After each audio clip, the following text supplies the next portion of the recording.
অন্তর্বর্তীকালীন সরকারের কাছে একটি সুশৃঙ্খল বাংলাদেশ প্রত্যাশা করেন সাধারণ জনগণ। এ বিষয়ে বিস্তারিত জানাচ্ছেন গাজীপুর থেকে সহকর্মী নজরুল ইসলাম।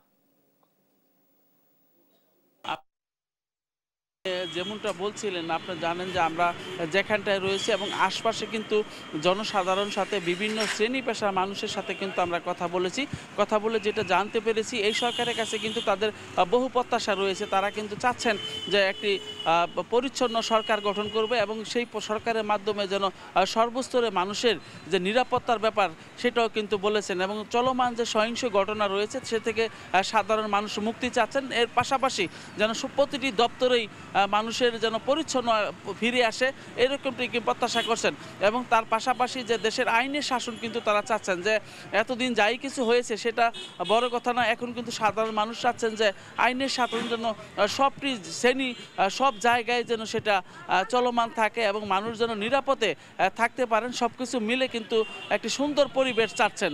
বাজার ঊর্ধ্বগতি, এগুলির দাম কমাইতে হবে। এই সরকারের পরিবর্তনের পরে অনেক চুরি ডাকাতি, বালা মানুষের মায়ের দূর করে, এগুলি বন্ধ করতে হবে।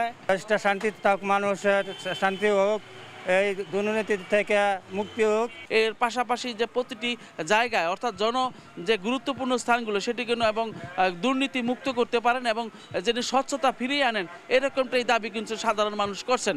তো আমরা কিন্তু আমি যেখানটায় দাঁড়িয়ে রয়েছি এখানটায় কিন্তু আপনার গাজীপুর চৌরাস্তা এলাকায়, এখানে কিন্তু আমি অনেক মানুষের সাথেই কথা বলেছি।